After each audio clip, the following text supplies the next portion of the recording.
Okay. Yeah. I'll try to get there. Maybe we could ask them not. Okay.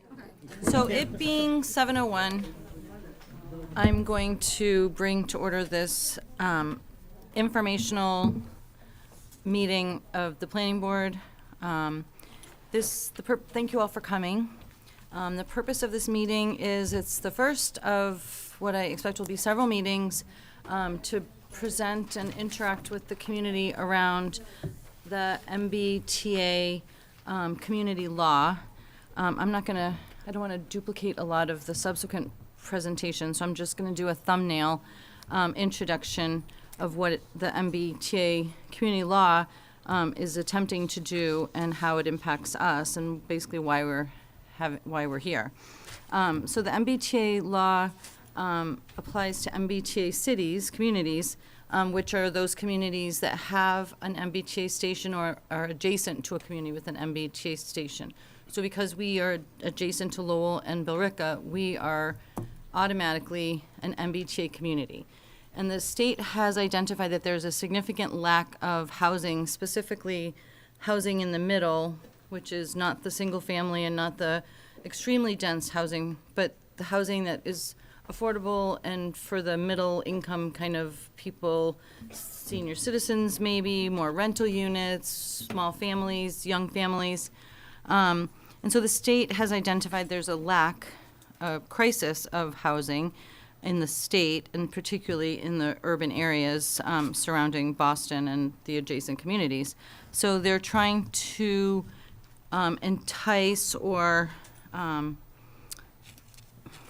impose upon the communities to create more housing. And so the law says that we as Chelmsford have to generate a plan, not actual housing units, but a plan that could result in the development of ultimately up to 1,477 units, which is 10% of our current housing stock in town. We are trying to figure out a way to do that in a way that will create some much-needed housing, but that won't have as dramatic of an impact on the community and the infrastructure and the needs of the current community members. So we were given the task to generate a plan. The plan has to contain 2 districts, or at least 1 district, I guess. It has to be, for us, it has to be at least 50 acres. And it has to be zoned, that district or those districts have to be zoned to accept, by right, a minimum of 15 units per acre. They can't be affordable housing, income specific, they can't be age specific, and they can't be size specific. In other words, we can't make them all studios or 1 bedroom so that they wouldn't be affordable. They have to be ostensibly appropriate for families. We must it's not optional. We're not doing this out of our, we didn't generate this idea. We must comply because there's potentially a very large amount of infrastructure and other grants that we apply for, that we have gotten in the past, that we use for all sorts of the improvements that we do to town, that the MBTA communities who don't comply will not be eligible to participate in those granting opportunities. In addition, there's the strong possibility that communities that don't comply will actually be sued by the state for violation of fair housing laws.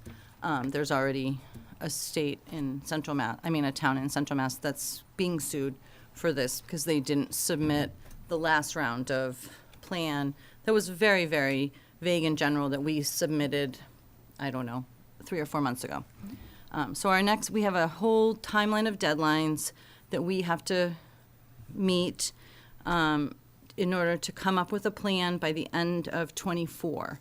So we've started this process by initially looking at districts that we think might be the better or the best of the districts that we can consider, and then kind of assess how big they are, how many units they could contain, and what would be the potential pitfalls or benefits of using those districts. And they will only be districts, we don't necessarily expect everything to be built. So if we pick a district of 5 acres and it's already occupied, we don't expect that people are necessarily gonna, tear down their houses and build housing, like multifamily housing.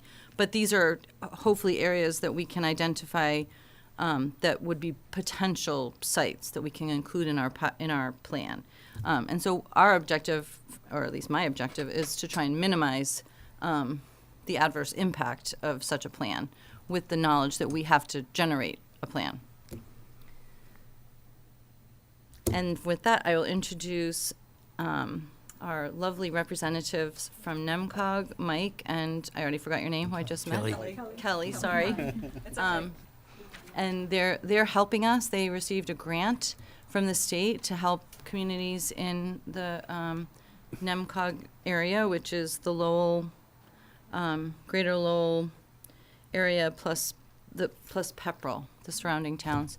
And they are helping us generate our plan and generate our timeline, et cetera. Yeah. Can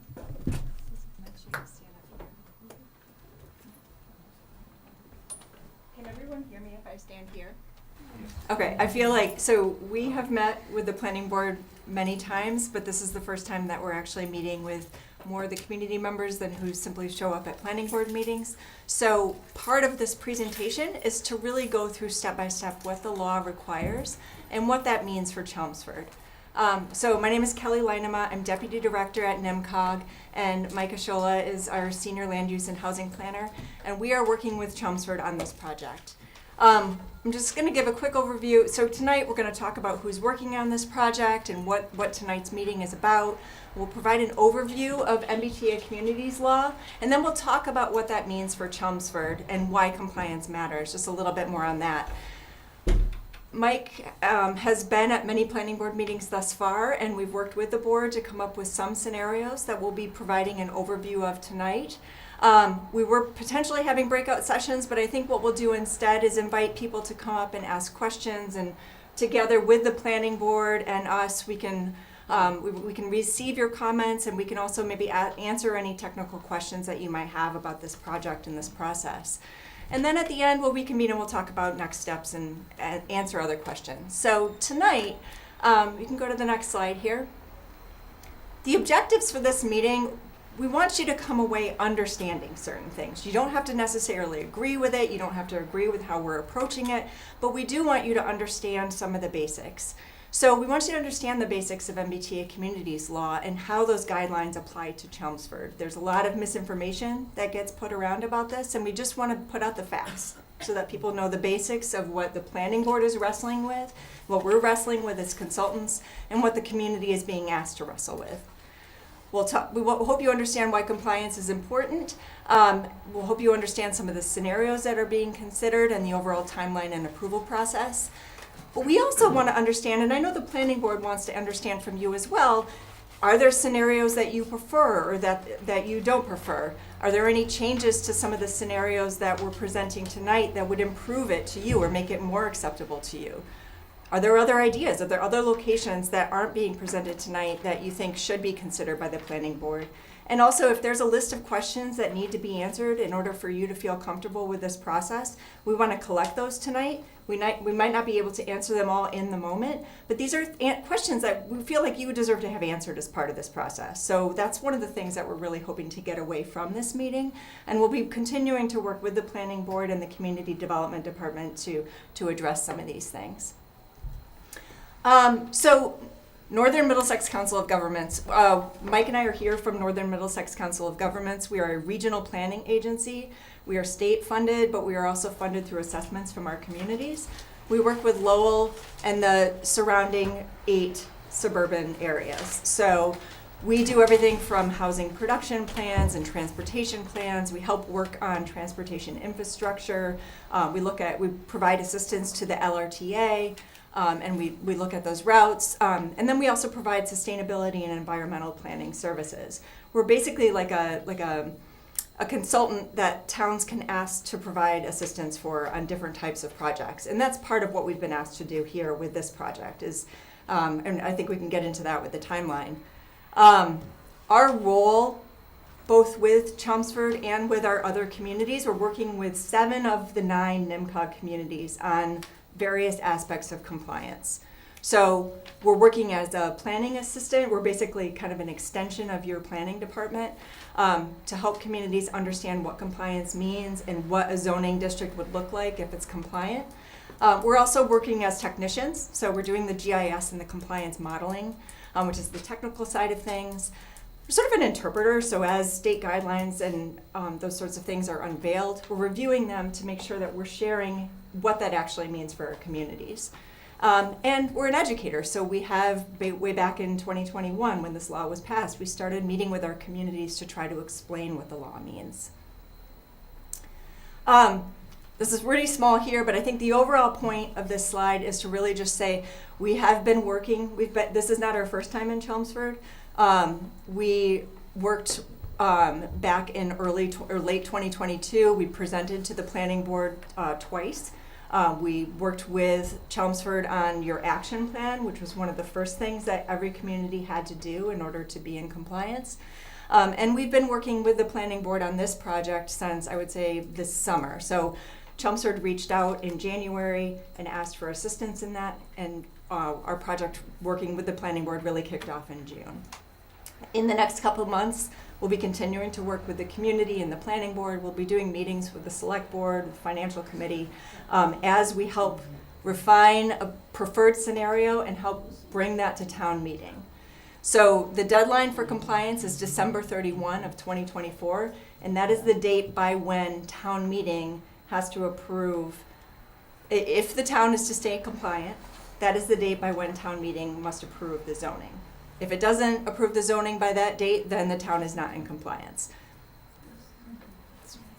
So what is MBTA communities? I'm gonna just do a basic overview here.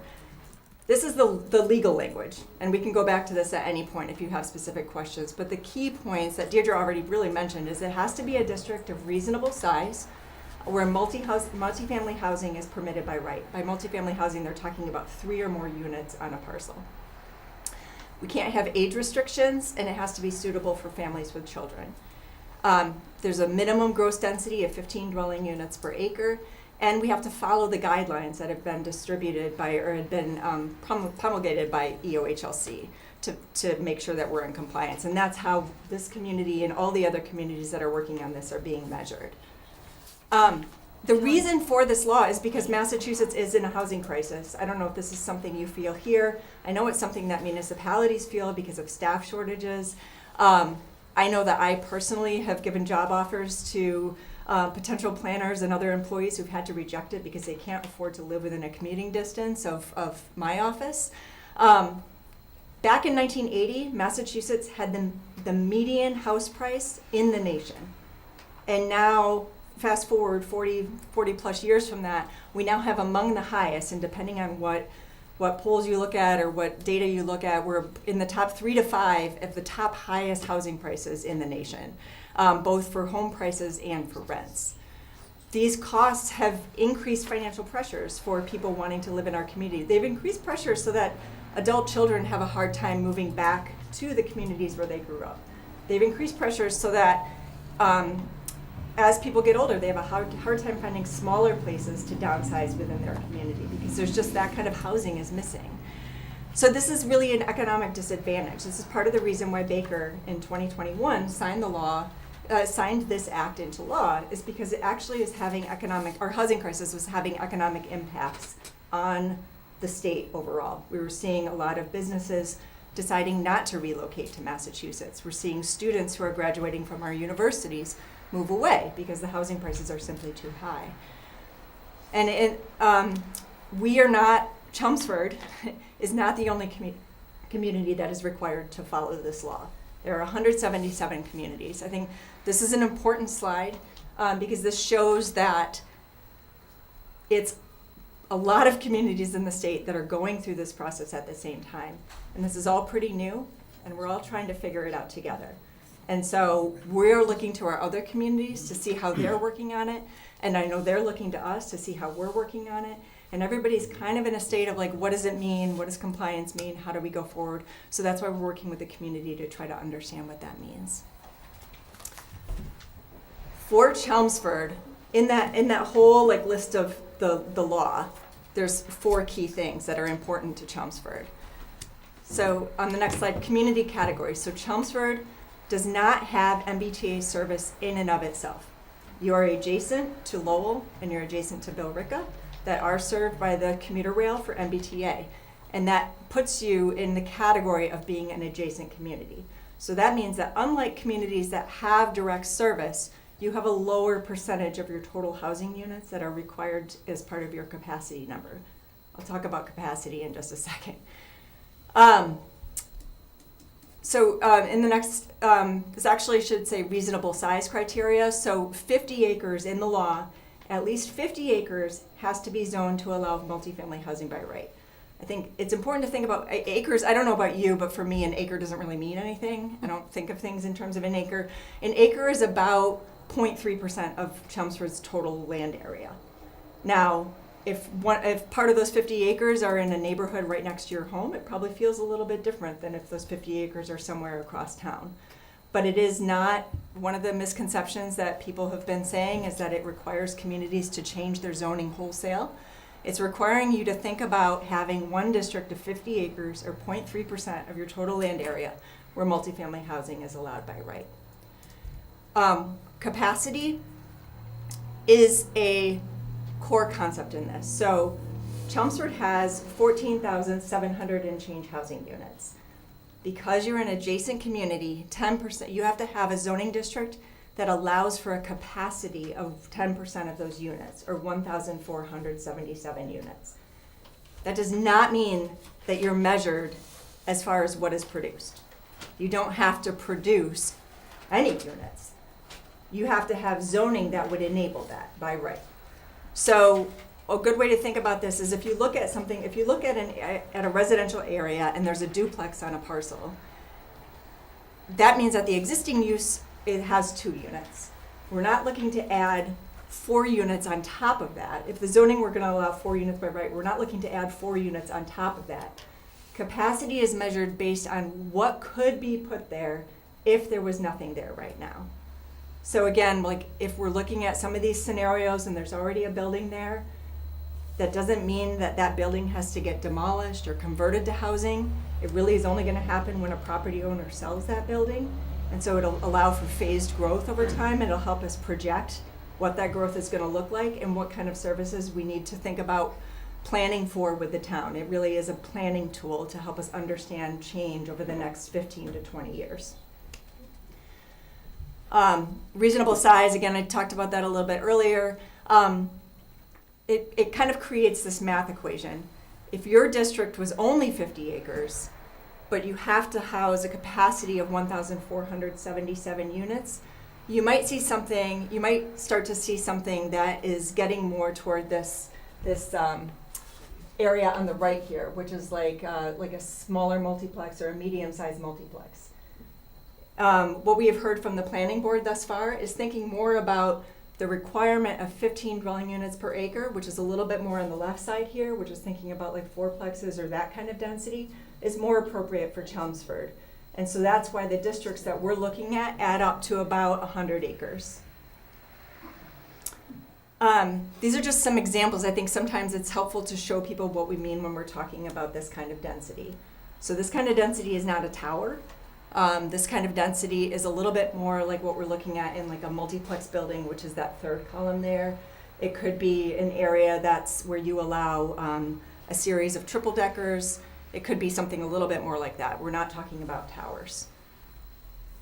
And I just want to acknowledge that if you're in a community where you have a lot of single family homes and then you have the only other thing that gets constructed is 40Bs, it kind of feels like we're talking about 40B, like large multifamily dwellings. That's not really what we're talking about here. And then your district location. Because you are an adjacent community, your district doesn't have to be located near any particular transit. The Executive Office of Housing and Livable Communities recommends that the districts are located by bus stops or shops or retail so that you create an environment where people are encouraged to walk or to bike instead of always getting in their car. But that's, again, up to you. So that's maybe the part of the challenge to this situation is that you're not told where it has to be. We have to choose with you. So again, this is just a summary of what's required. Over on the right, you can see it's 50 acres, 3+ units by right, no age restriction. You have to have a capacity for 1,477 units, and your district has to be your districts have to total at least 50 acres. And again, we're looking at about 100 acres in order to get that lower end of the density, which is 15 dwelling units per acre. It's a little bit complicated, and people will have questions about it, and that's part of why we're here, is to answer those questions. Why compliance matters, I think Deidre touched on this a little bit, but we can, part of the reason why it's important to comply is that it enables you to remain eligible for certain kinds of funding. MassWorks is really the largest one. I think a lot of the communities in the NIMCOG region have used MassWorks. MassWorks allows you to apply for grants that range from several $100,000 up to, I think in Lowell they've received grants up to 20 million. And this is for projects that help to improve things like roadways, sewer capacity, all of those sorts of projects. And if you're not compliant with the law, you're not able to apply for that funding. You're not eligible to receive those grants. There's a whole other list of grants here, and I know Mike has done some research with Evan to understand how much money the town has actually received as part of these grant programs that are at risk if you don't comply. One of the other reasons to comply is that it allows for some of the kind of goods that this community has said that they're hoping to achieve as part of your master plan. So it means that when you have a little bit more density in one key location or two key locations in town, you're allowing housing that has a little bit better access to work, to the LRTA, a little bit more, you're encouraging people to walk or to bike to some of these commuter rail stations or use the bus to get there. It provides an incentive for certain kinds of shops and retail that everybody likes, which is like your local restaurant or a small retail store. It increases the demand for those local services because you have more people within a proximity of that. And I think overall it just helps to think about housing for seniors who want to downsize and stay in the community, but might need a building with an elevator. So if you have a building that's 4 stories or higher, like one of our proposed scenarios has, it would be a building with elevator access, which is really important when you think about housing for people who maybe have some mobility issues. It provides the kind of housing that people think of as a starter home now. A starter home isn't like a 1,000 square foot home on a single family lot. A starter home in a lot of our communities is a condo. And it's a way for people to access your community, and then at some point they've built up some equity in that condo and they're able to move into a single family neighborhood. So that's the kind of housing that we're looking at, housing for police officers, fire, teachers, those kind of people who make a middle income. I think we're gonna skip this part and Mike's gonna go straight into scenarios and then we'll collect some feedback from you.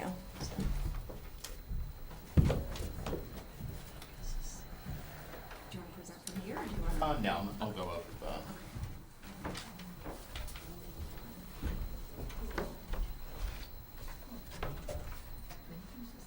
Oh, I have to go to the other presentation. Yeah. Hang on, I'm sorry.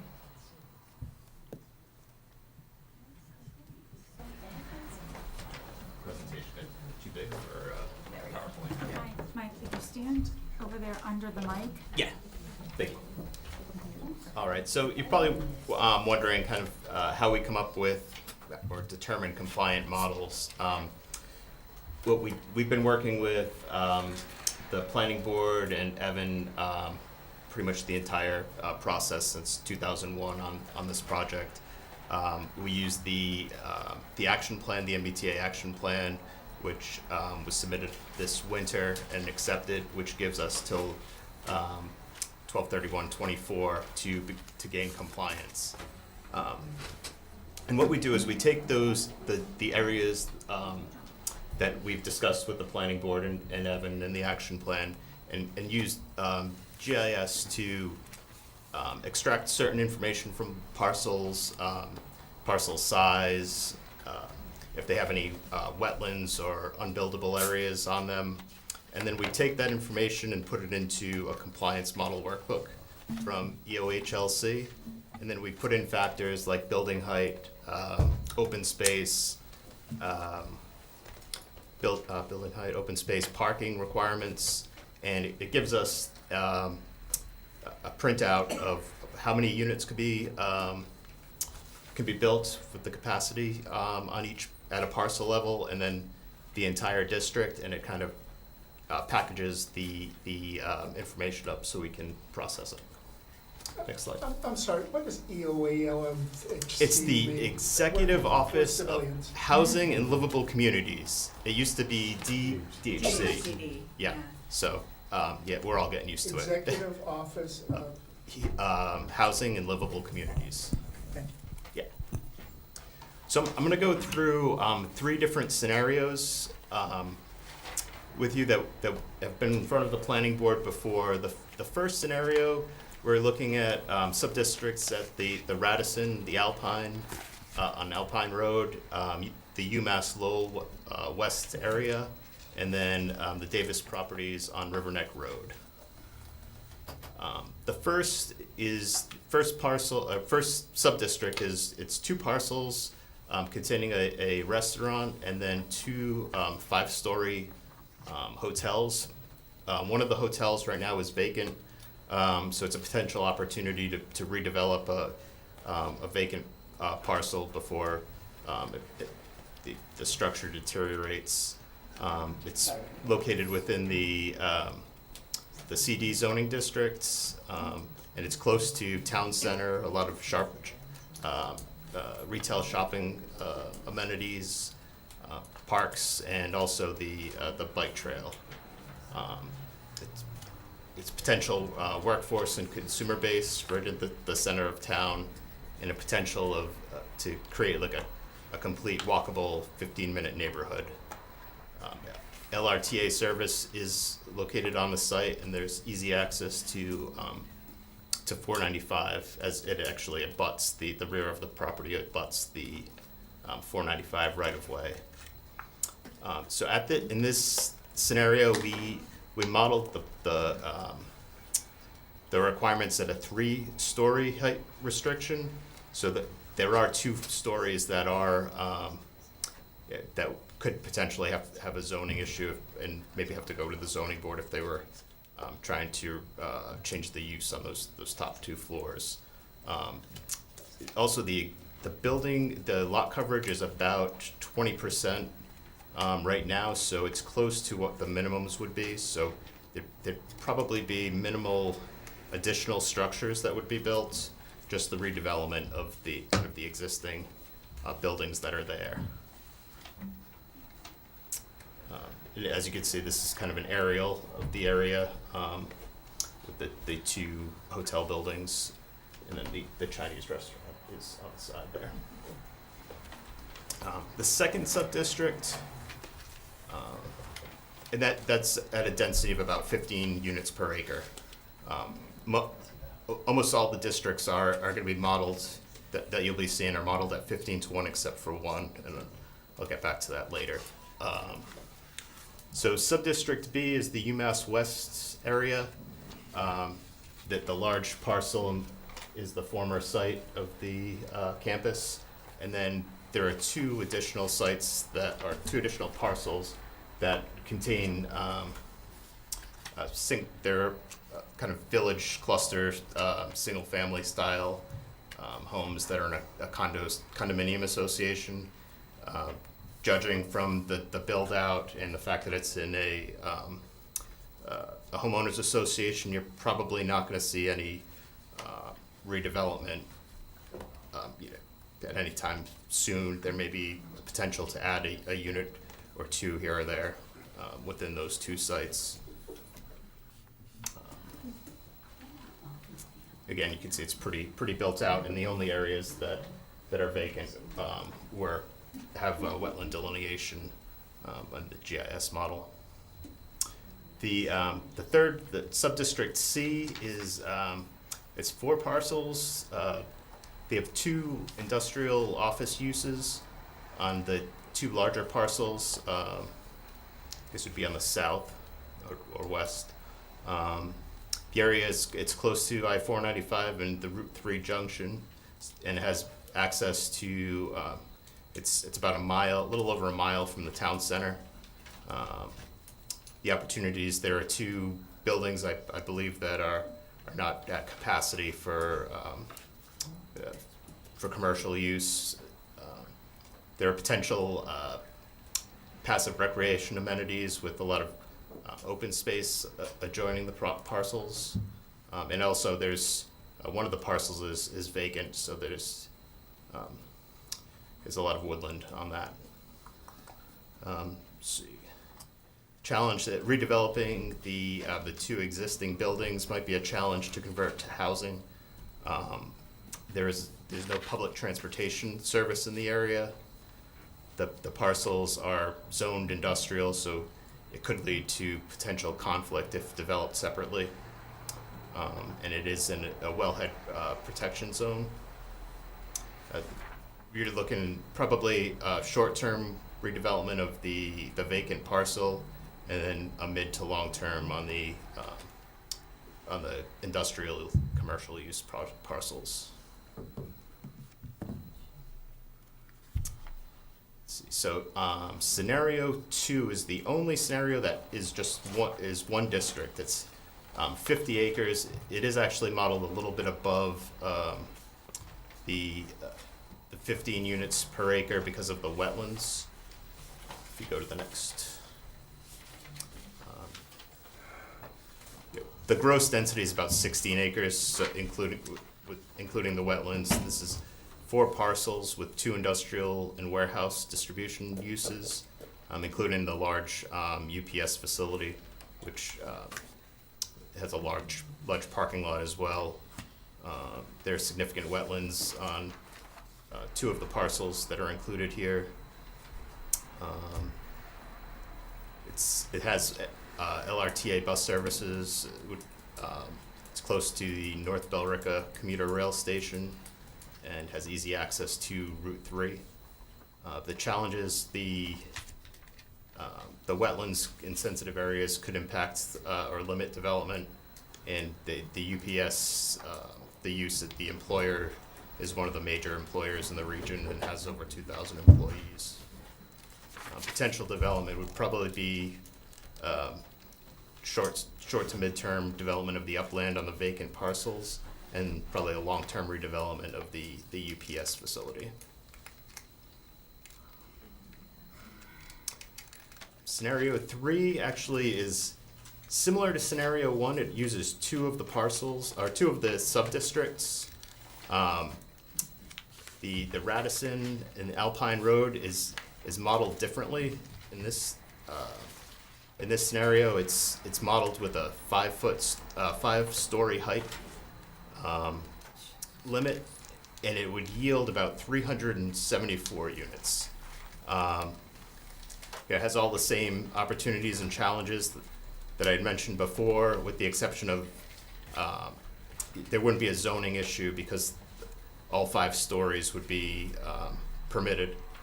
So. But there's also, like I was saying before, the buildings the lot coverage on these properties is almost at about the maximum, so you'd really only have a limited vertical expansion of the buildings that would be possible. You wouldn't be able to really build out much more than that.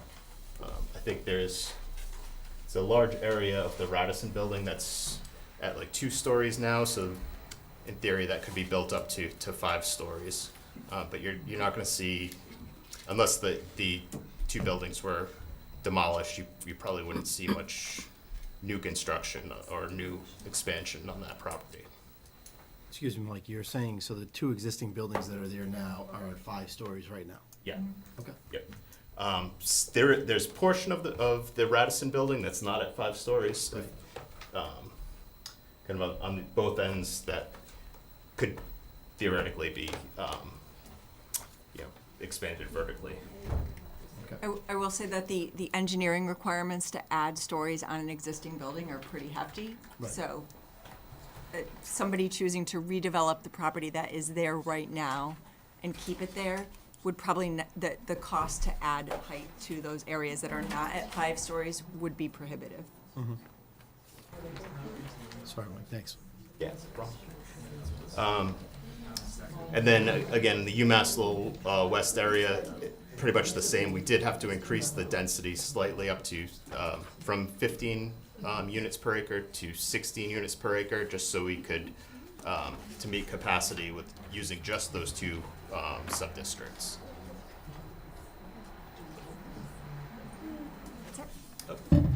And the current redevelopment plan for UMass West is less units per acre, correct?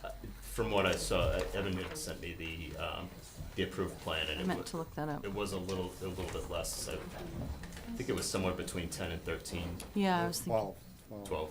Yeah. There we go. so then the rest would have to be more like 18 then, or something? No, we just own it. We're not building it. We just own it. Oh, right. Capacity, not production. Yeah. Right. So I think with that with mine, Madam Chair, if there were questions, we're happy to help answer those questions, or if you had wanted to receive comments from the public on any of those, on any of the proposed scenarios, then, if there are technical questions about that, we are happy to answer those as well. Okay, why don't we take it around first, if we can, hopefully quickly, so that we have time for the public to speak if they'd like to. And I'd just like to say in advance that when people speak from the public, we're gonna basically consider this like a public input, except plus we'll try and generate responses. But I would like people to come to the podium and speak into the microphone and tell us your name and address. And I'd also like to request that the people in the audience who are not at the podium speaking have respect for the people speaking and not have side conversations going on. So, if we can start taking it around, Paul, I'm good. I don't have any questions at this time. Anita? I have no questions. I just want to state that, we're all here to figure out what the best thing is for Chelmsford, knowing that we have to comply. I don't think anybody here is crazy about adding more housing to the town. We understand people's concerns. We hear you. But this is a state mandate, and we're trying to comply, and we want to work together with the community to get the best location that's the least impactful, negatively impacting the neighborhoods. Mike, I want to clarify for the record, for the public, originally we looked at 8 scenarios. Eight different areas. areas of the town. And we looked and we kind of narrowed them down based off of the criteria. So I just want to make sure, we just didn't look at this and walk away and say, hey, this is the deal. There was 8 other areas of town that we looked at as well. So, I just want to make that clear, that, And if people have other areas they would like us to entertain, I think we're certainly willing to do that, but we may have already entertained them. and can I ask one more question for Mike? Just, because remember we talked about, for example, the old Chelmsford Mall area. And remember there was retail at the bottom, and we talked about that you couldn't mandate an area to have retail at the bottom and then residential at the top, Unless it's the new mandatory mixed use. which hasn't come out yet, right? It has come out, but yeah. I thought you said we couldn't do Could that be part of this as well down the The road? first Well, meeting, he it's said that, but he different. said, Yeah, if in a normal MBTA district, yeah, you can't mandate commercial at the bottom floor. So the first one that came out couldn't, but it hasn't been modified yet to do that. Yeah, there's a separate, and that was covered in the memo to meet the last planning board meeting. That it was really that type of district was reserved for established, like village or downtown Right. style. So, yeah, so we didn't pursue going down that avenue with these districts. Okay. So in other words, we could do it in our Center Village district because it has already pre-existing zoning of that sort. But The Chelmsford Mall, no.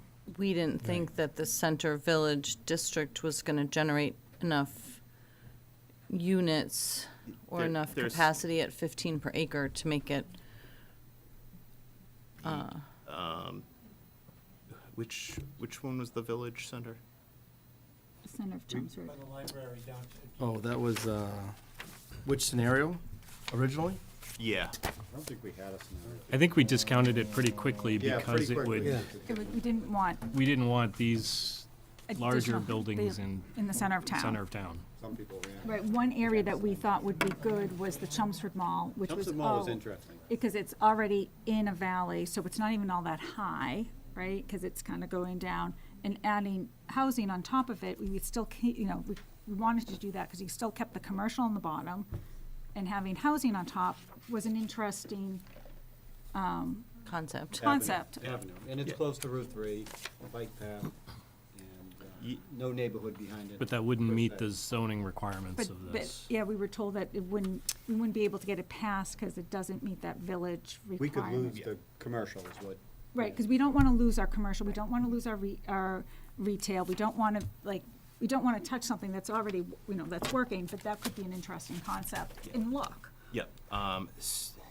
If you were to do the mandatory mixed use, that would only count as 25, you can only use 25% of your capacity, and then the area doesn't count towards your area requirement. Right. And So then there can't be any parking requirements for the commercial uses, and their commercial uses would be allowed by right as well. I will say, if that is something, because that scenario was eliminated before the updated guidelines on August 17, so the state issued updated guidelines that allowed for this mandatory mixed use. If that is something that this board wants us to pursue, we could take another look at it and But- just see if the mandatory mixed use would. We discounted it last meeting because of that. Okay. The fact that it, 25%, right? the, no, it didn't count. well, yeah, the 25% and the fact that that area wouldn't count towards our total area. So why would we do that? Yeah. Oh, no, yeah, it would have to count towards the area. Yeah. Right, that was all people Large wanted it to parcels count, that would- right, If and we not go want, into other if we want areas. that type of zoning, we can do it separately Separately, than with- this. Yeah, But it nothing wouldn't- to do with It MBTA. wouldn't work, Yeah. right? Yeah, fine. Okay, Mike. You've covered my concerns. I just wanted to provide a little bit of insight as to where my thought process was in this. As we mentioned, we wanted this to be as minimal impact to Chelmsford as possible.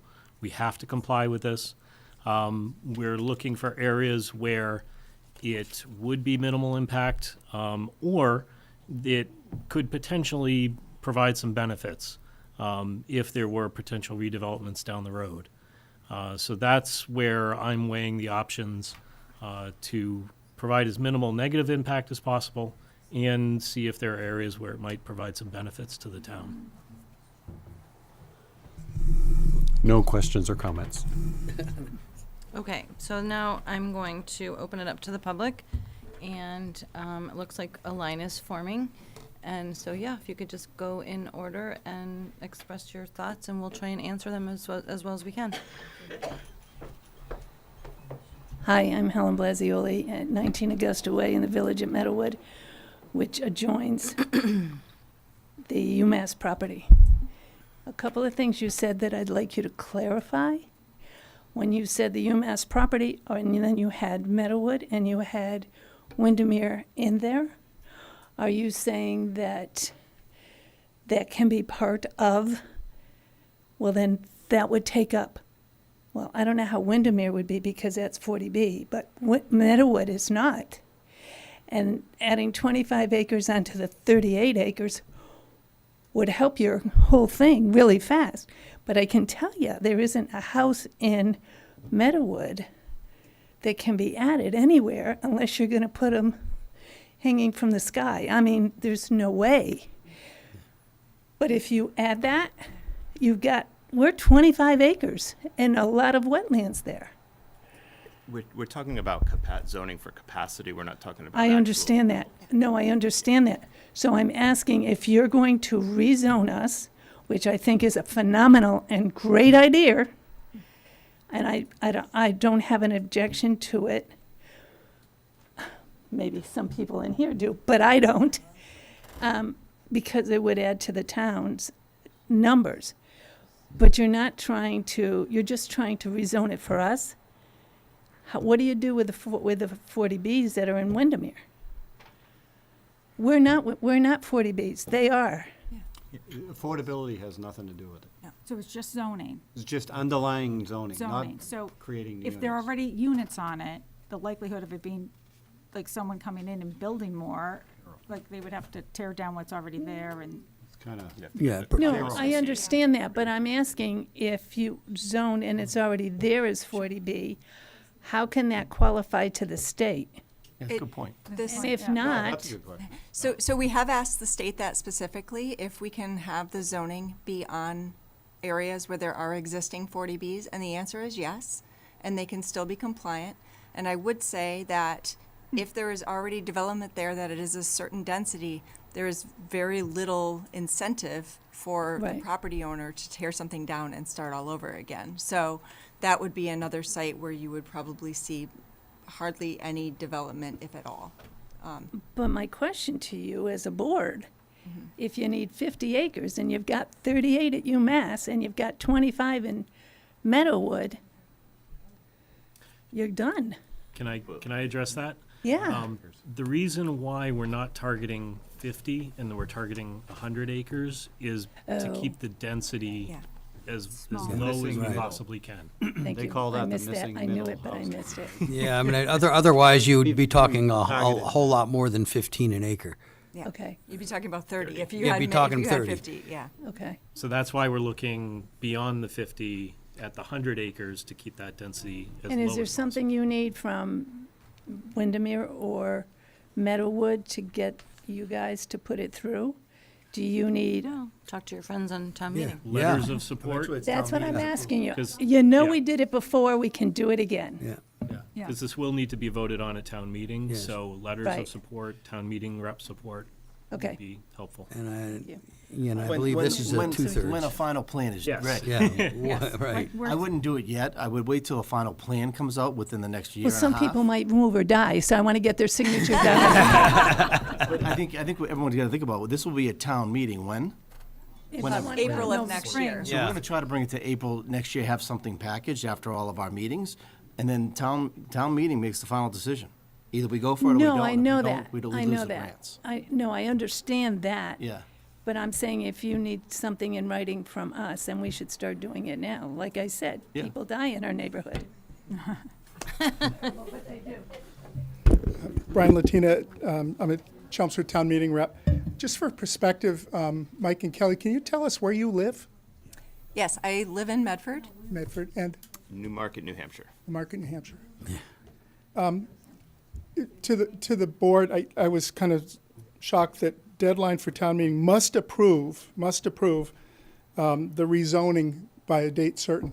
Town meeting doesn't work that way. I don't know if you guys have seen town meeting, but Well, That's we what the did state find so that says. if it doesn't pass in April, correct me if I'm wrong, we have until the fall to get back in there right, again. right. And But if not, then we're not compliant. But an edict done during COVID always kind of bothers me anyway. Yeah. The public wasn't part of this, folks. We had COVID for 3 years. And in the dark of night, in January 2021, an outgoing governor, who's got a great job and his wife has too, did arrangements for this new thing for housing. And I saw UPS up there as I'm going to call that a feint. UPS isn't going away for the next 10 years. Do we have other areas that we could put in that plan so we could continue getting the grants, which are worth how much? What's a grant? How much are these grants if we don't do it? $100 million. $100 million we get every year? $100,000 to $1 million is what. $800,000 a year? 100,000 up to $1 million. No, how much did we get last year? Let's throw a number. What was last year's Have grant the numbers right for this here. program? Wait a sec. Putting me on the spot. Yeah. I mean, it's a question, We've asked that Good question. question. We asked that question. We did. okay, so we know the number. Yep. 20, Specific grants and how much money? How much money will we lose? 2022 Housing Choice, 250,000. MassWorks 2022, 680,000 for. It's real money. It's $1 million? It's real money. It adds Sounds up like a to million- under a over, million bucks over right a now. million. Okay, so it's $1 million a year Chelmsford gets, so we got 20 million That last year. 10 years. Sorry? That It year. fluctuates. That year, oh, sure. So if we don't do this, I lose $1 million a year. Or more. And you go to court with the state. And I get okay. So it's $1 million a year, and And you go to court with the we state. counted you said the number of units, 14,770 That's based on the units 2020 census. in the census. Did that count the group homes as 4 units, like we do for 40Bs? Depends how the census counts it. Okay, and did you count 40Bs? We have 10% 40Bs on our count. If they're in the census count, then they are counted as part of the So housing. That's the figure that's used. We added the 10% 40Bs, and we added about another 5% with our group homes as individual units. Each room in a house is counted as a unit, just for your So Brian, information. So, your tone, we're in this together. oh, no, I am. They're partners of us here. We're not presenting, this isn't like a project coming This is the through first step. where a developer's presenting something. Right. We're in this just like you are. No, I'm So asking can you asking just- questions yeah, of but someone who's been here you're for 30 years, accusing in your Mike. tone. So just ask politely. We're in this, a nice No, conversation. I am. Let's go ahead. I was on Elliott Street in Jamaica Plain over the weekend. They have some very nice triple-deckers that have just been built in the last 5 years. Multi-million-dollar 9-unit homes, 10-foot ceilings, magnificent homes. And it was designed around their community. You don't just walk in there and come to the planning board and say, I want to build a 9-story building where the Radisson Hotel is. You come in and say, how will it fit? Magnificent buildings. Can we build in these areas, or maybe more, 5 acres each, right? You have to have at least 5 acres. Could we take a 5-acre lot and build some multi-million-dollar 9-unit triple-deckers where somebody very wealthy is going to come move into town? Or is it only plop one in Radisson, we'll plop one in UPS, we got our numbers, we're good to go? It's how you shape. Does it have to be affordable? It does. There are There's no no affordability I just have to allow kids to live in there. Yeah. Okay. And no age Can't be restriction. size restricted or age restricted. Can't be size or age. So we could do multi-million-dollar, fantastic-looking properties in these things Yep. all over town. But there is a difference between Jamaica Plain and Chelmsford. I think we all know that. Well, the state doesn't. But- The state doesn't. Brian, Yes. I hear you, right? Like, I understand what you're going, like, we want something that is, we want to zone it so whoever comes in and develops it, it's something that adds to our community and doesn't take away. We absolutely hear you, and I think all of us agree with you. And that's what we're trying to work Right. toward. But we do, please keep in mind that there are rules and there are, like, there's only so much we can do. We're not the developer, we're not building these. We will try to Nope. protect and make sure that that's what we're Right. getting the, In you know. 1969, they came up with the valued 40B investment. law, and the reason for it was, if you go back to the history, and I wasn't here at that time, it was so that our kids could move into our community. And on that chart, I saw the same language there. So we added 10%. My kids are in Leominster, Plastow, down in Foxwoods. They can't afford to live here. I get it. This isn't going to solve that. No. This is going to we put 12 stories on the Radisson Hotel and then we solve our problem. I get that too. But why can't we do the UPS thing and plop it in on the Kensington Turnpike Woods thing, 9 acres there? Can we call it on places that are already built up, Windermere and some of the others? Yes, Yep. Yes. you can. Your sub-districts have to be at least 2 parcels or more, and each sub-district has to be a minimum of 5 acres. So part of the law says that you can't spot zone, so that would be one thing you would have to watch out for. We don't call it spot zoning. I was told there is no such thing. Okay. And one district has to be at least half of the area of the Okay. total. And we district. don't need a bus station, we don't need it within half a mile. That was the original law that Evan told us that So- we It needed to was have. the original. That applies to communities that are, so Chelmsford is an adjacent community. You don't have a station. and you don't have an MBTA station. You have LRTA Thank stops, God we're but not the paying for it. LRTA is not considered part of this law. So because you are an adjacent community, it does not have to be within a proximity of a particular station. So these folks were flexible in where they placed Mm-hmm. your suggestions to them. But you're right, in the beginning, they did ask for that requirement. So, yeah, so the state law was enacted in 2021, and it took until August of 2021 for the Department of Housing and Community Development, which is now EOHLC, to come up with the guidelines that said how the law could be complied with. So there was a period of ambiguity where we didn't know what that meant. Now we know what it means, and we know what it means for Chelmsford. So that's what we're working with. We're not working with requirements for Medford or Malden or anything else. We're working with And bottom requirements line, for it's $1 Chelmsford. million a year to us. And the cost of doing this for the 100 acres we're talking, what was the cost to Chelmsford on that? We have not calculated the cost. You What didn't do you mean, calculate like, cost cost. in what sense? Cost of what? If There's it nothing. got built out, If you built these, if it got built We're out. not I mean, if you put 1,500 units in, there's going to be So- 1,500 kids in those units, right? 1,500 kids cost us $20,000 apiece. We're not times 20 talking years. about building No, units. so we don't disagree with you, like, Ryan. No, I'm just saying No, the I cost totally, isn't I there. hear you, like, that's been one of my concerns, that we don't have the infrastructure, to support kids. I mean, I agree with you, so that's why, like, for instance, we suggested UPS, because the likelihood, short-term, of that being redeveloped is small. It's 90 acres. We zone it so it can't, it can't have more than 1,477 units, so it's, by default, it's gonna be a little bit more spread out. And it gives us a chance to see how this all plays out in the state and for other communities. I totally hear you. We don't, all our schools, we have modular units on them. I Well, don't disagree, I'm none of, just- we I'm just don't saying, disagree all- with All I'm you, but suggesting it's- is, without the cost, and a rough, crazy number like that, it's easy to do, would be helpful if you're telling me I'm going to forego $1 million. It's going to cost me $4 million per year for kids that would come into this program. I would say don't do it at all. You're missing something.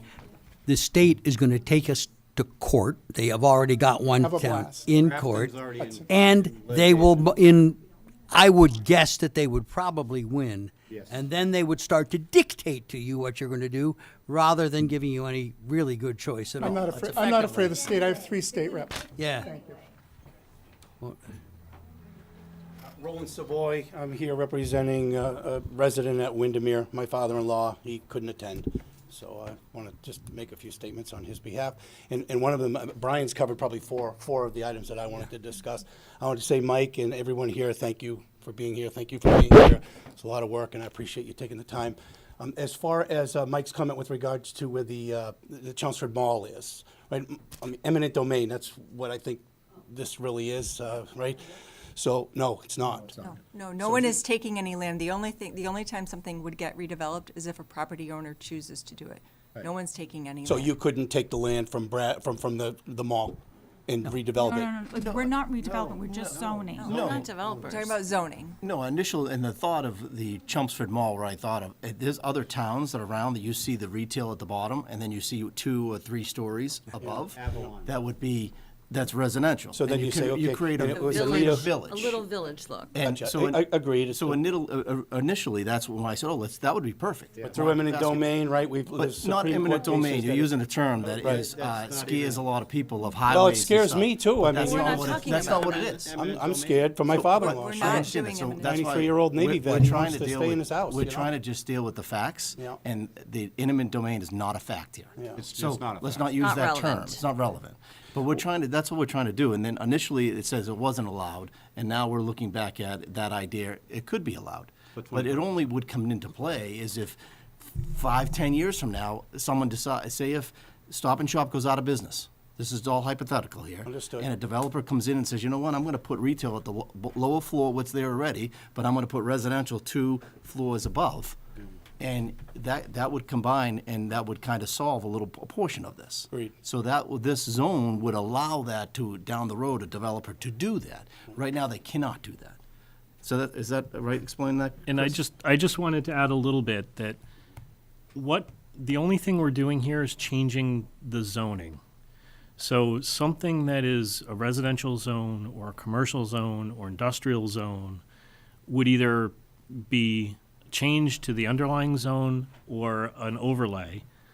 We still have to work through that. So by doing that, if I could, Chris Rowland is my name. Yes. If you were to do that to UPS, you don't even have to buy the UPS building. No, no, no, We- no, no, no. we're no. not- Zoning it, No, there's changing no the zone. development going on at all, just zoning. So This if board- UPS decides to sell it, So as UPS gets to stay, like if they want it, you they just want to like, zone it differently. we just zone it, and we've we complied have with to. the state, We have they're happy, we're happy, we haven't added So anybody. If that's they easy, sell, right? And Yeah. the underlying zoning would still exist, but Wouldn't say there'd it's be an easy, but we overlay. do have to But find if properties. but if UPS decided to sell their property, they go, oh, no, we don't want to be in Chelmsford anymore, we want to be someplace else, and they sell to somebody else, that other owner could, because we've changed the zoning, could add a different, By tear right, it by down. right. He By has- right, by they could right, tear it down. that zone, they would be able to do that. So by zoning it, that doesn't do anything, doesn't accomplish the task that you're trying to. Exactly. Right, but There's we- different but- ways to but go we about checked this. There out- are different ways to go about Does this. not do what you're looking to do. No, no, no, opens no, a but gate. we've, It but opens we've a gate for a satisfied subsequent UPS our- is developer. leaving. but we've satisfied our requirement to the state. Right. And that's what we're trying to do. Okay. Is satisfy a requirement to the state that doesn't jeopardize any grants. And It you look to doesn't- the cost, right? So what is the cost to rezone that, or rezone that, or rezone that? No cost of rezoning it, No, anything. okay. Right. I so mean, that's- it's our time, but The we're town, volunteers. you can do We're it. volunteers, we just. Right, yeah. So the other opposite side of that is there an area in town where by rezoning it, it would enhance the area so that a developer or an owner may want to improve the site by taking advantage of the zoning? Yeah. So that's- MBTA, just zoning. I have to say, the letter that came out, I mean, I think it's pretty well attended, but under-attended. This meeting is a pretty significant meeting, I think, for the town as a whole. You know, I went to high school here, I moved to New Hampshire, I can't afford the real estate here. But I will tell you that I think that having what's going on, the letter that came out to say this is what's going on, it just said MBTA, you could look at that and say, what is that, a bus stop? Because we don't have a train. You know, Well, that's what's why we're going having on? this meeting. So to I try thought to- This it is the wasn't first of enough. a couple meetings we're gonna have. Yeah, you gotta click Thursday on night. the thing and read, and which I did. I'm a CPA, I got a firm, I'm very capable of reading, and I've got a lot of friends, and I'll tell you what, I just have to say that, you know, like Brian, it was Brian, what's the cost, what's the education gonna, Anita, what is this infrastructure gonna be? And holy smokes, okay, so you gotta do it, right, you have to do it, I read about it, I'm aware, but I just say, the road of least resistance. That's the road you take. Gets the rubber stamp on the deal, and that's it. So you know, get this to town to give you what you need. But I have to say that from a Windermere family member, I have to say, you look and you say, okay, last one sold was August last year, 635K over there. It's public record, not a big deal.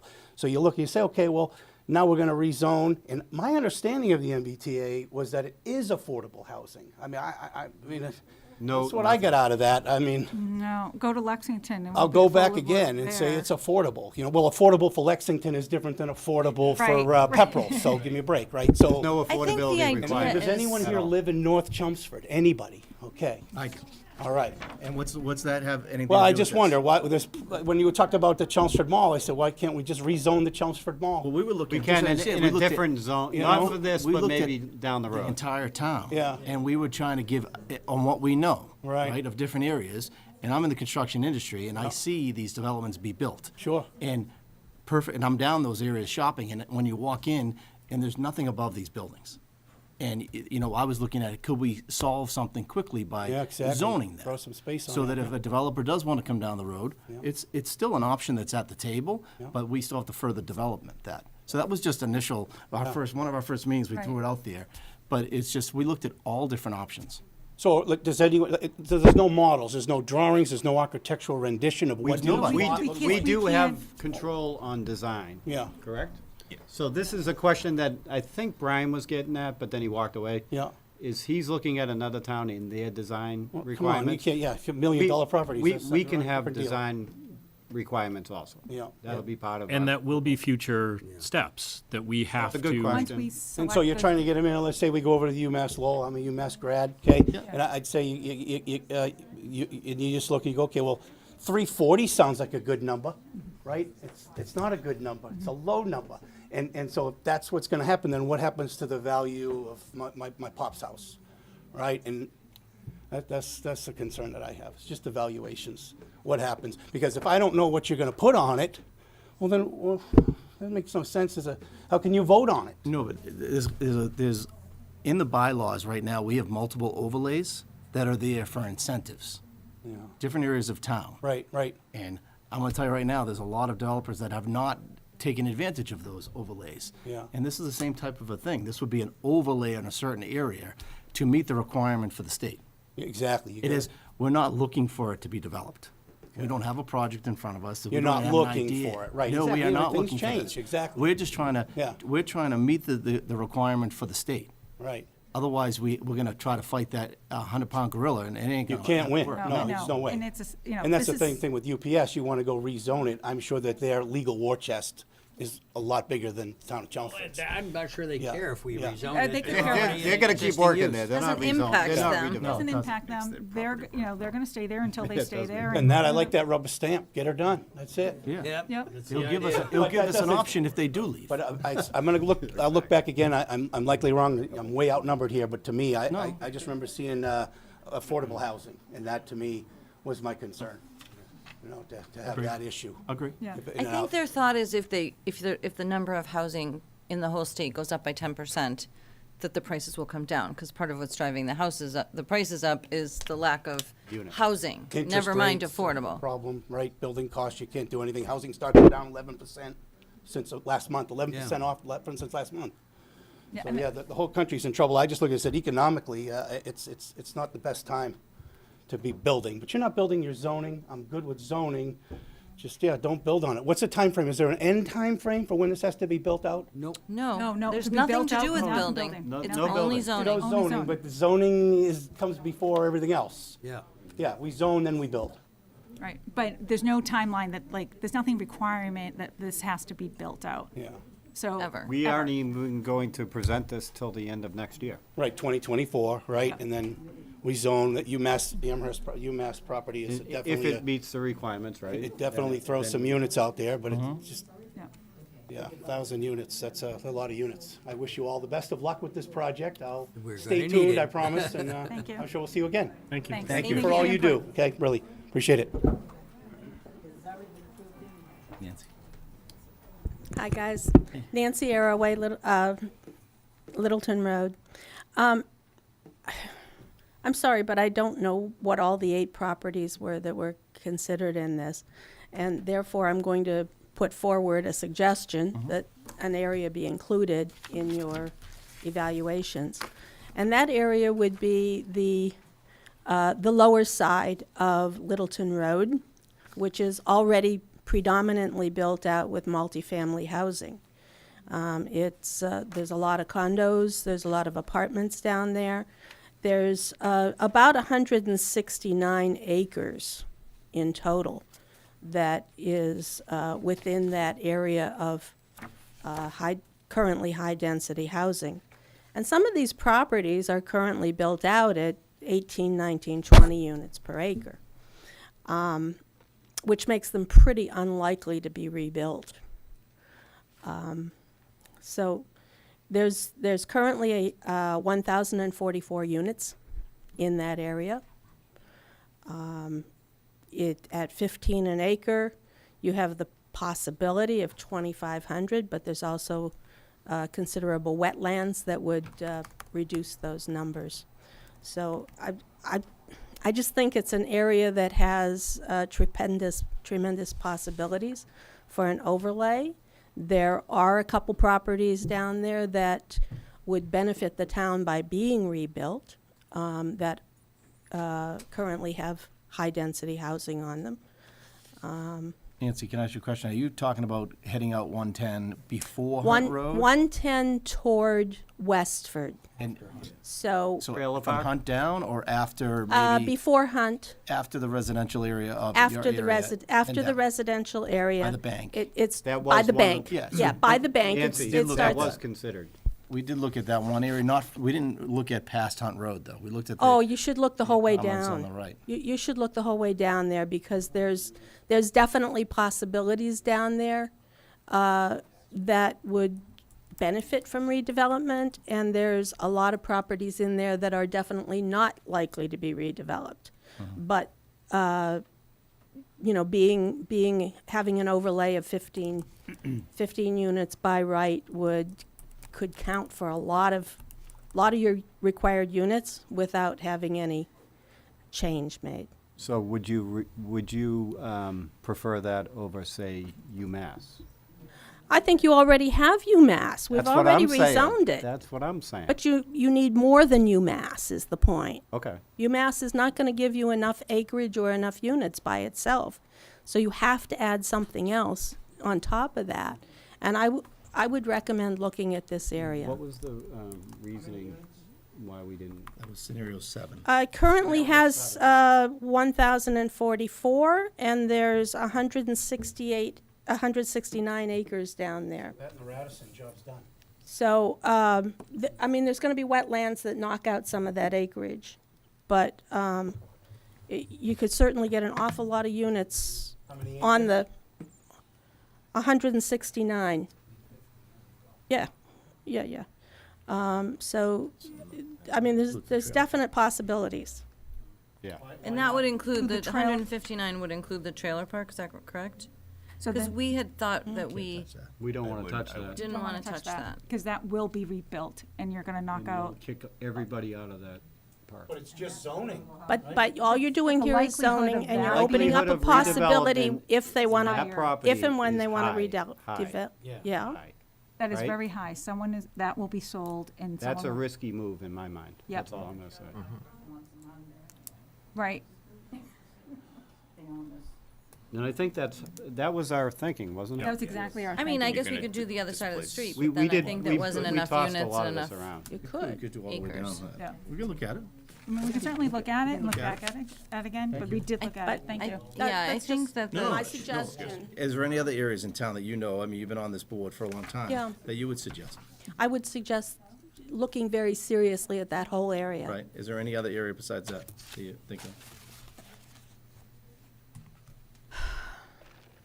Yeah, I would probably look at the 129 area. You already have an overlay that allows multifamily housing in there. And when we have had developments for multifamily housing in that area, they have typically been costing at about 20 units per acre in terms of build out for profitability. If you put a by right at 15, I don't think you're losing anything Right. at all. Except for commercial. Commercial, and then you're And hitting. we that- didn't want to touch that because of the commercial. Right, and I can tell you right now, there's a. You I've already heard- have the overlay that allows residential there. Not on the main 129, it's behind it. It's on where it borders the residential. And I can tell you, like, I've heard it across town from multiple people that, like, that's the one concern is taking away all our commercial for housing. So yes, I've thought about it, we've discussed it, that, I mean, at least for me, that's a no, Somehow I thought the entire area was capable of residential no. multifamily, I but thought so too. It But has to be the- right on 129. But Turnpike was restricted to commercial and multifamily. Was restricted to multifamily and not commercial. We'll take a look at it. I'd take a look at it. Because I thought when we did that overlay, we specifically permitted higher stories on 129 for residential and hotel usage. Okay. But Thank take a you, look. Nancy. Hi, Doreen Dashler, Sinai Circle. First and foremost, we are not an MBTA community. Yes, we're adjacent. We are not an MBTA community. You keep trying to tell us that we're an MBTA community. We are not. So we do not have to go by MBTA community rules. We're not MBTA. We don't have a train station. We don't have an MBTA state- BS. That's not the definition. The It state, is the They definition. defined us already. The state The defined us definition has been already. done. can we not get into this argument? Right. Because The you need to other take this problem- up with okay. your state rep. The other if thing you that I have a have problem that- with okay. that. All Not right, with us. all right. We're going If by we the go law. through the legal thing, if we have written down on a legal piece of paper that we're gonna zone as of right, which means development that may proceed under zoning ordinance by law without the need for special permit, variance, zoning amendment, waiver, or other discretionary zoning approval. If that gets put on a legal paper and we sign that legal paper, we have to go by that. Okay? So that means they can do whatever they want. They don't need our permission. They don't need to ask us anything. They can do whatever they want. Yep. And that's Not why we're have being this very on a careful legal where it goes. paper May I- and sign may I it. clarify one We thing? can't do it. Okay, so. And then there's the other part, housing suitable for families. Means housing comprised of residential dwelling units that are not age restricted, so that's not for elderly housing. Okay, that's not for the elderly people that are retiring that want to downsize, like you said. Not age restricted, okay, so we can't do It's elderly open housing. to everybody. Everybody can live there. Could I take a moment to quick clarify two things here? So the first is that people can't do whatever they want. You can also set height maximums, you can set That's not density what max. this says. That's not what this says. That's what we've been saying tonight, is But that. that's it's not what this says. If this gets written on a legal piece of paper and you sign it, you have to go by what it I says. think Right, you're and what it- confused about what the zoning would allow. So the zoning would allow for a maximum of 15 dwelling units per acre. That doesn't mean anything more than that. You would also have to comply with setbacks, with height requirements, with parking requirements. Building All of these things are codes, in the all- zoning. So the zoning basically sets forth what you can do on a piece of property. It doesn't say what you have to do, but it does say the maximum of what you can do. Okay. The second thing I would just like to add, if you could just take a moment, Yep. is that while you cannot dictate in the zoning who the housing units are for, if a developer wanted to, let's say there was a vacant parcel, hypothetically, and a developer of senior housing wanted to put in a senior housing facility, they could do that. Not You according to cannot- this. No, they can do it. You just cannot require it in the zoning. The law is about what the zoning allows, what you Okay. can specify in the zoning. But on it, it says housing suitable for families, and the definition, and it's written right in the MBTA rule thing, that the definition for housing suitable for families means housing comprised of residential dwelling units that are not age restricted. So you can't make it a senior housing, you I'm can't. saying you cannot require it to be a senior Okay, so housing, but that means somebody that would not could come comply, in. that would not go towards compliance. So that's not part of it, okay, so that's, okay?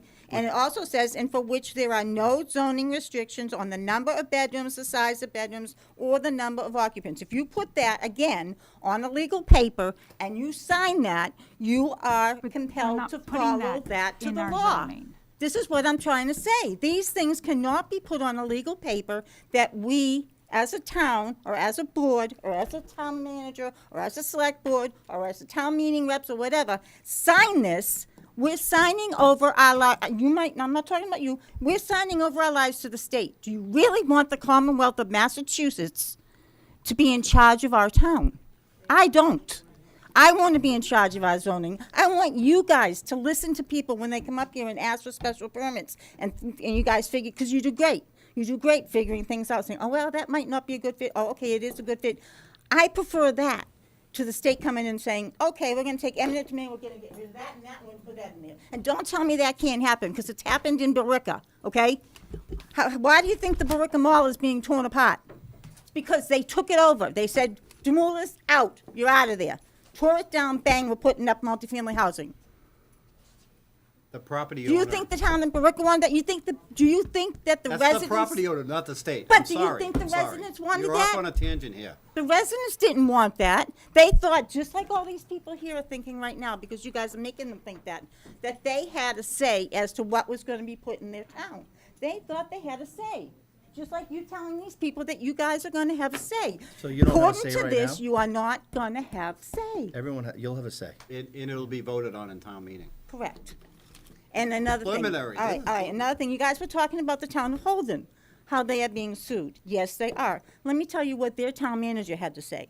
Holden Town Manager Peter Luke said Friday that the town hasn't officially received the lawsuit and couldn't yet comment directly on the allegations. Any zoning change, he said, would ultimately go to town meeting for a vote. We look forward to vigorously defending the rights of Holden residents to determine their own zoning, as has always been the process through direct democracy at our annual town meeting. Even the MBTA housing legislation, if it's deemed to be valid, requires that the final decision to amend zoning receives town meeting approval. Perhaps CMHS, who's the people that are suing them, and it's not the state that's suing them. It was an out-of-town resident that brought the suit, and then the housing department jumped in with them, okay? Would then try to sue residents of Holden if the zoning change was voted down under the direction of the very same legislation that they are trying to force on communities. After Campbell's warning in March, Luke said the town would not be intimidated by any threats or legal action. Now, there's a man standing up for his town, standing up for his constituents, standing up for his citizens, okay? Thank you. Costing them Thank a you very lot of much. money. It's less money than what it's gonna cost in taxes to build everything we're gonna need. Thank you. One more thing, if I may, please? Yeah, sure. It won't be long, I promise. If we look at this project here, it just happens to be up. Windermere's right here, this is what I'm looking at. And if they have to come over to here and build units, do they know how many units are here would be zoned? We've approved, 300 and something? we've approved a project for that parcel already. How many units in there? 460, is it? But the senior housing. It's 54, like 396. Just here, this 396. piece alone. About 400, yeah. So 400 unit, 460? 396. Yeah. So that's 460, and then I think it said like 1,047 or so in the whole project. That might be what, 50 units here, and I don't know how many in here, maybe. No, but so So They've we're done the so numbers, close, they've right? run So- the numbers. So now we zone this whole thing, and we say it's gonna meet the requirements. No, but this isn't. Okay, so can I continue?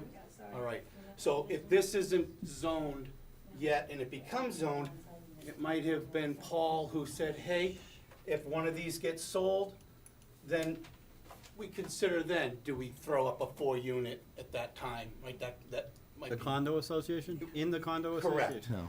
No. Yeah, well, You're gonna it's zoned slap now, up you a can do whatever you what? want, right? So it's zoned now, we can take a unit down and build a 4 no, unit, no, no, no. Still a condo association. right? It's a neighborhood It's association. zoned to do that. Yeah, but they need a size, right, We need Mike? 1,047 units out of here. Mike, They how- have a condo association Yeah, that governs them. You'd have to, you need right, an so acre, then right? why even The use it whole then? condo With the minimum- association would have So to. why Have use to it? buy It out won't the make, whole- it won't It meet would the still be part of requirements. the big It parcel. does, it meets the It- zoning there'd have to be a requirements big by the change. acre, and it's not gonna have any impact, because it won't get Sure it does. redeveloped. So then with that comment, Would there's probably not have to come 3 back units. before- There's not would what is be it, in- per acre, 15 units per acre? Right. Not a chance. The yet. the capacity will be zoned 15 units Zoned that per way, acre. right. But the likelihood of those areas, Likelihood is a dangerous Right, word. right, right. So, but because it's a condo association, that whole association would have to agree to sell the entire That development. I agree with. You cannot Likely? sell a No. unit. Okay. Not likely. So there's Okay. your answer right That, there, brother. in order for someone to redevelop But according it's to. changing. It's 55 or over, and the So, average age is. in order for a Not developer 55 to or- come in and close. develop to those MBTA zone requirements, that whole development would have to be sold and built up, rebuilt. so the whole, Individual units being sold, you would Any- not be able to. Anything with regards to value, what happens if we do that zone? What happens to valuations? Goes Probably up. nothing. Goes up if anything, because it's, if that property was to be sold, it's worth more. Yeah, this one. Everything. That entire Gets zone. sold and they can By build right, he can whatever they put- want. Doesn't have to be Yeah. affordable. So Just the have to allow If you're worried about kids. the value of your father-in-law, is Yeah, yeah. I would assume that if it has the underlining zoning, it's worth more money. Yeah, yeah. Or the Well- same. or the same, I mean, Yeah, like, at the or end of the less. day, like, a developer would have to buy the whole condo unit, like, everybody would have to. So it's not subsidized housing. No, no, Affordable. Not affordable. Not Not affordable. affordable. I won't find that in anything I read. no. You will find in the law that a community could choose to require 10% of the units in a development to be affordable. You cannot require more than that, and it is up to the community as to whether or not they want to. That development, not Yes. 10% of the town. And the We important thing already to keep in require mind. any We already development. have that. Required. We already require 10% of any Right. development Right. to be affordable. That's what I thought, okay? Which So is it wouldn't be a 10% of the town. change. Yeah. It's weird, though, it's 10% of the town, which is kind of, just a little weird to me, yeah, okay. Trying to read between the lines, thank you. That's it. Good evening, folks. Sean Griffin, Precinct 10, Town Meeting Representative, 9 Bishop Street. Couple of things, just general input.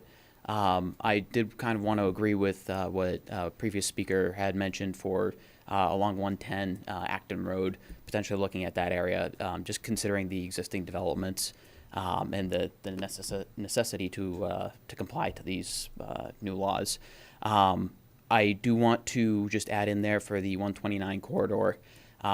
That's my side of town, and we've already bared quite the brunt of 40B developments. One on Turnpike, one on Mill Road, and then one directly behind my house in Billerica. And, you know, you see those side effects every day. Traffic, you know, at Turnpike and Mill Road gets pretty hefty. It's a blind corner. And just, you know, day to day, you know, we still have some ramifications from the development out behind my house.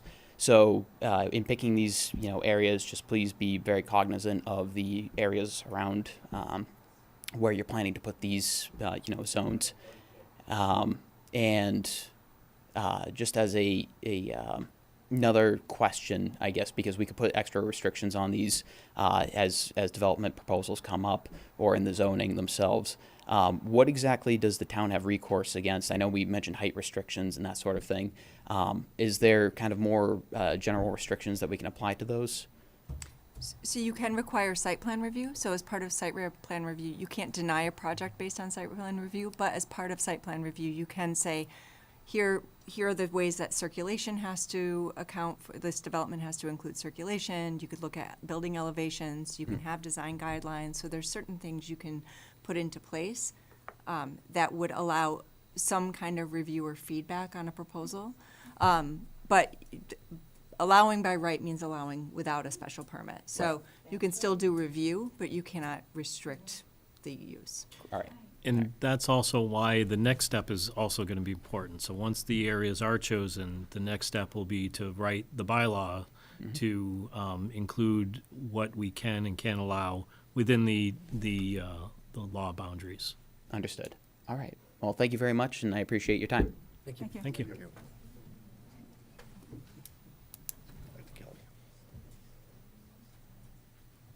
Is there anyone else who wishes to speak? Is there, nobody here to look on the Zoom? I don't think we're not being zoomed. We don't have No Zoom. zoomed. Okay. That's Kelly, she wants to follow. Kelly, Sure. our next follow-up? Yes. Wait, there's some questions over there. Do you have a question? Don't worry. Support you. Right behind you. Don't pass out. Don't worry. I'm still a little confused, so bear with me. It is confusing. And I'm very, Linda Gervais, I live at 217 Princeton Street. I'm the house around this whole mess. So I've gone through a lot of this building. That's you right there, that little lounge? That's me. I'm holding out till I die feet first, if I can afford to stay in Chelmsford, because I'm getting a little nervous about staying in Chelmsford. I've been in Chelmsford in the same neighborhood all my life, as my parents, as my grandparents. So if I get a little protective, that's why. My grandparents, my parents, myself, my children, and my grandchildren are in the same neighborhood. In fact, in the same home as my husband's family. So I'm pretty protective of the place. So I don't quite understand. It sounds like that the UMass property has already been approved for this. So it's going to be what it hasn't No, been. Something very similar, The but not precisely the same. UMass Lowell, So- UMass. We're just doing the zoning underneath it anyway. It's not the development. Okay. No, but there's a development, I think she's asked a question, the development's already been approved, Yes. up at the hill. Yeah. It's yeah. already, it's not started yet. No, they haven't even sold the Right, but property that's as been far as I know. approved, so. So that but same that's not part of development that this. we were going to meetings on before is still in this? Yes. That's gonna be built. That- That's been approved. That's That's heading been forward, approved. yeah. Oh, that's a done deal. Yeah, that one's the done deal that we already approved. This is an overlay over that. This would To incorporate count that in. Future next time. It just was handy. Okay, that it was what I already was done. afraid of. There it is, Mike. There's a development on the next time. That could be, who knows when. I got it. No, but that contract, we actually looked, at that piece of property is under, Next time. no, it's under agreement, and that agreement follows the land, so that property could Yes. never be built more densely Yeah, there's a development agreement on that. than what was agreed upon. So, Next time. so there is no next time on that one. It's That's just why- that one project. It's just that I one misused the word. If you wanna, It continue is confusing. It to, is confusing. question every word that's said up here, by all means, come up here and take a seat. Next time. You said next time, that's all. I'm just talking in general through the thing. We're all in this together, I agree. okay? You seem like an expert on this. We're not an expert. I've read a lot, got some friends. Keep your mouth quiet. So now I'm confused again. So, You're not even a resident, though. okay, So the builder that was gonna build up there before, I forget their name and all that, but that's been approved. yes. So he's just on hold right now because of the zoning thing? No, nothing no, to no, do. no. He's Yes. doing other things with the state, getting the final permits or whatever they need to do. It has nothing to do with this. Oh, okay. All right. This doesn't impact So anything his, about that. his units up there are gonna be counted into all of this? It's, Well, No, they've no, done it's the every zoning. counting units. We don't just even the have to zoning. count the units. It's the Okay. zoning underneath it. So Okay. this That's is already kind of been- why we chose this property. That was a no-brainer. for Because us. this property's already been blessed by the town, everybody agreed to it, it Not already has a everybody. plan. Well, most people have agreed to it, already has a plan. If we zone this, and we're just zoning, it won't change, because it can't change. And what's Because the what's way that we did the zoning? agreement follows the land. So even though we zone it to it's say it can have more density, it will never change because the agreement is with the parcel, it's deeded with the parcel of land. So we have 1,400 units about we have to account for. That one property is at 1,043. Combined. That three combined. So that's a big chunk of what we need to provide the state for zoning. And so this sub-district is another area where we took a look and said, if we zone it for MBTA, the likelihood of it negatively impacting Chelmsford is pretty low Really? Really? because Oh, my God.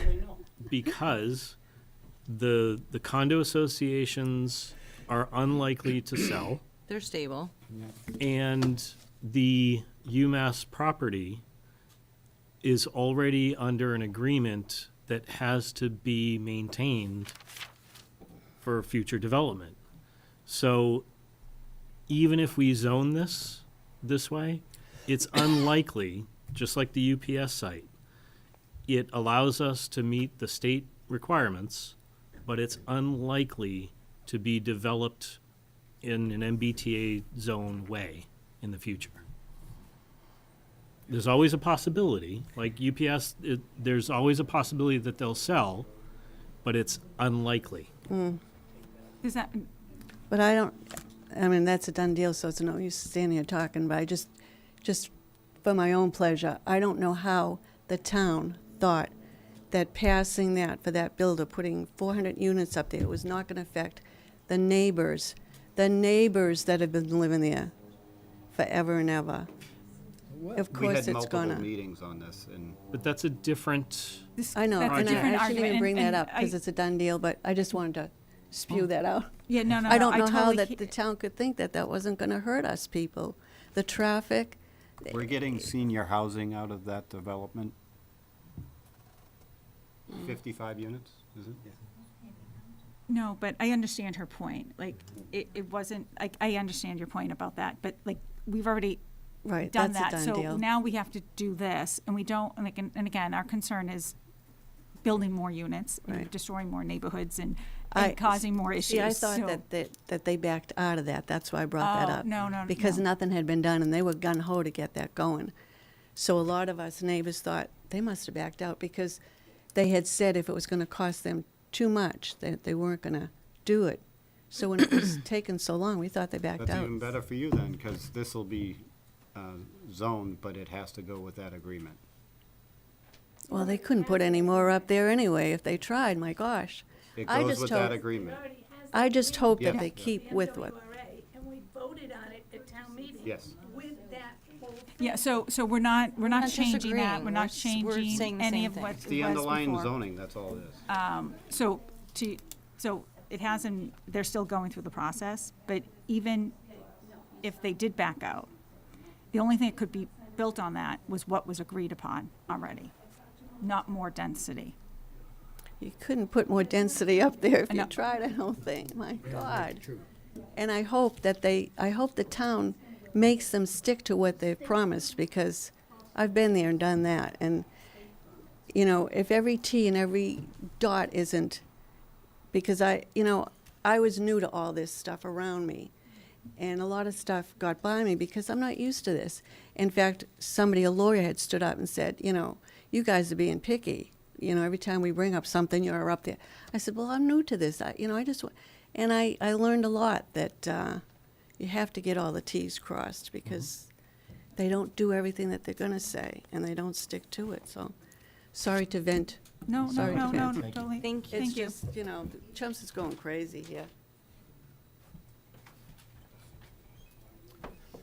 Hi, Chuck Mooney, 15 Freeman Road, Precinct 9, Town Meeting Representative.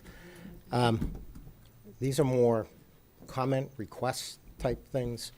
When this comes before town meeting, I think there needs to be some projected cost of infrastructure with this, because it's great. I love checking the box. I mean, that's a great idea.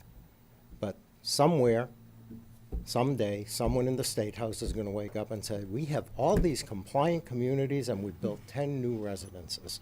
Yeah. Okay? So, and then there's going to be another mandate come. Now, I might not be around to see it, but there is going to be some percentage of these districts that will be developed. And I think in order to get support of town meeting, or get my support, you're going to need to lay it out and say, we believe X percent will be developed over the course of, you can take a 5-year horizon, 10-year horizon. You determine the right horizons. You got more experience than I do. And the cost of infrastructure. And it doesn't need to be chunked out to schools, water, sewer. Just a general cost of infrastructure per resident, per development. I think that would be very helpful. Thank you. Thank you.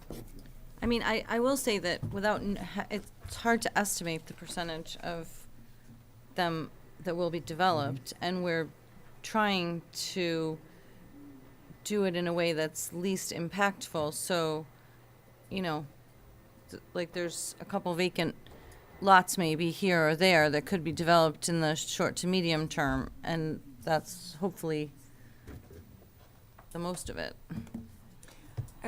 If I could just add, one of the things that we are doing with some of our communities is called a soft site analysis. And so we are looking at all of the parcels that are underneath the zoning and using some basic assumptions, like if there is a condo development that is underneath the overlay, it is very unlikely that you would see redevelopment of that entire property in the next 20 to 50 years.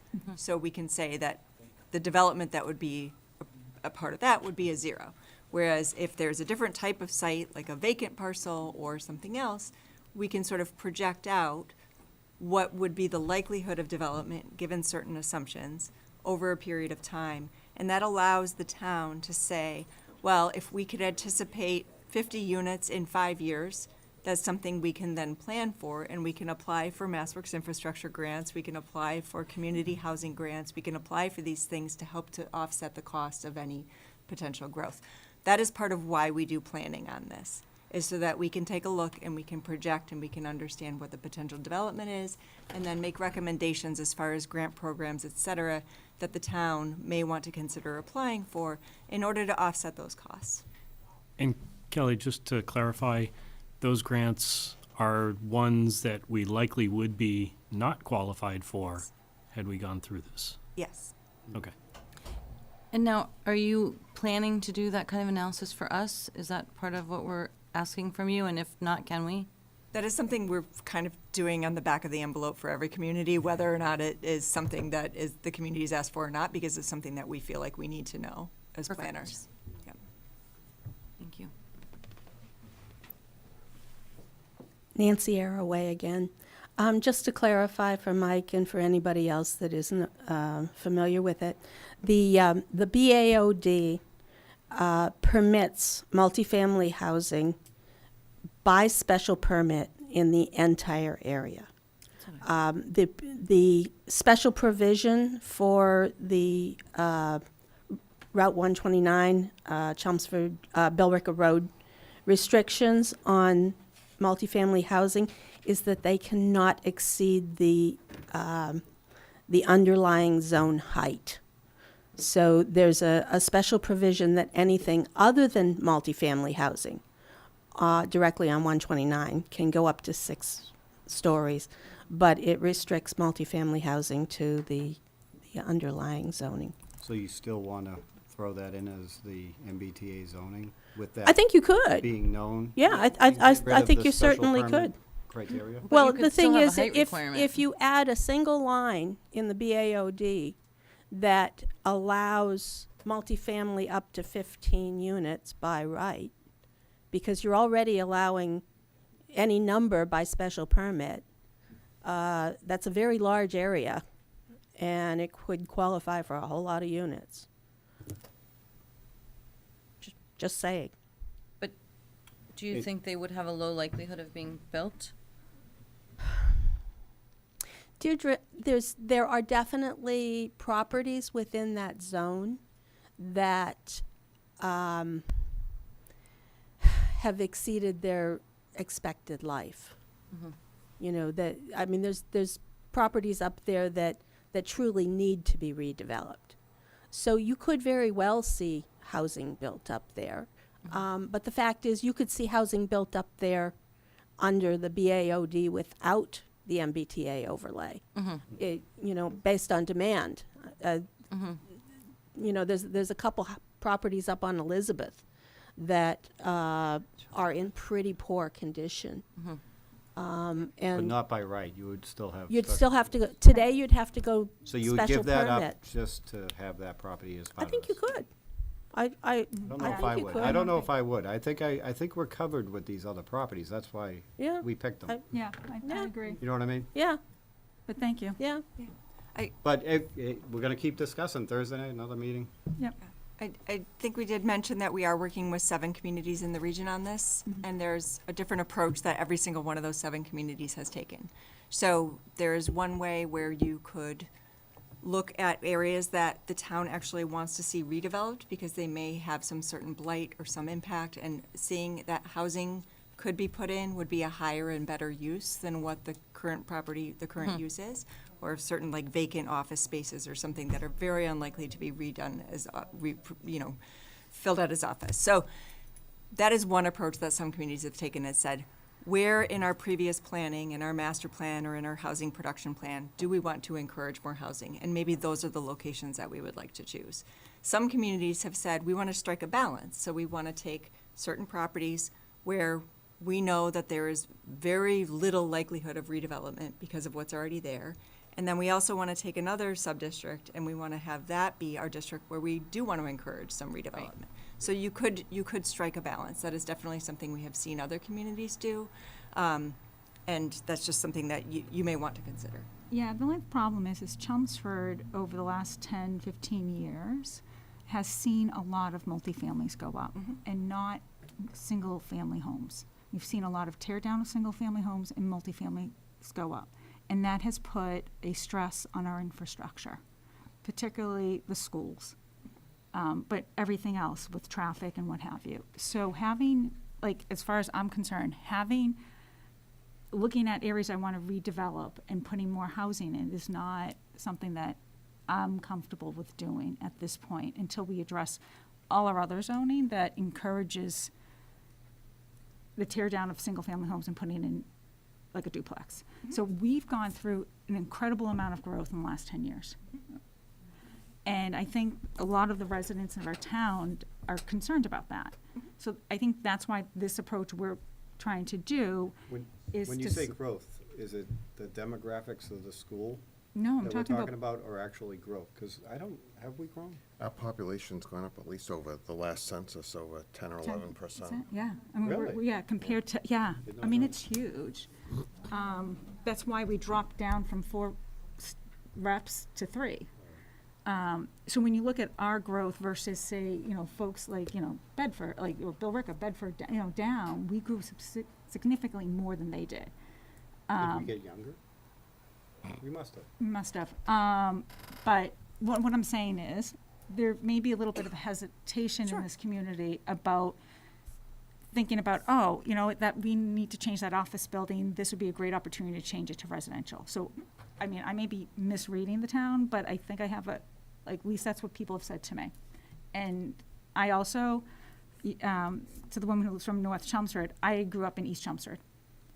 Multiple generations. Like, I lived 2 blocks over, well, actually 3 houses over from where I was born. My parents still live in the neighborhood. My sister still lives in the neighborhood. I bought my aunt's house. So I totally get growing up in an area of town and how that's important to you. That's how I feel about East Chelmsford, that you feel about North Chelmsford, so I get it. Anyways, I just wanted to say that's kind of how we're looking at this. You guys can chime in. That's how I'm looking at it. Okay. And, if we're going to choose something, if it gets redeveloped in the future in 10, 15 years, at least I guess it's a chance to kind of feel this out and how this is impacting other communities. I don't think we have the infrastructure that we could handle something really quick. That's very helpful feedback. Thank you. Sorry. Hi, Badri Upayapan, Precinct 11. I just dropped in from my other committee meeting, but I decided that I had a little bit of conversation sampling. But I think it's important that I checked in with Paul on the sidelines here. I think with all the MBTA zoning, it's very important looking 50 years ahead, we pay particular attention to integrated transportation, right? And that's going to be the key. The reason I think, it's just my either conspiracy theory mind or long-range planning or however you want to classify it for myself, is I think housing unit production rate, affordability in Massachusetts is low, or therefore these are techniques to increase the number of units available, continue to grow the available pool of places where people can live and work, and Massachusetts' economy can grow. And the eastern part is fairly dense, but will continue to become dense. Therefore, integrated transportation and infrastructure planning is important. And I would also encourage Chelmsford not look at just the boundaries of Chelmsford. There's a reason why there's a regional planning association, and we should really be having cross-town discussions to ensure that there is connectedness in services and that's accessible.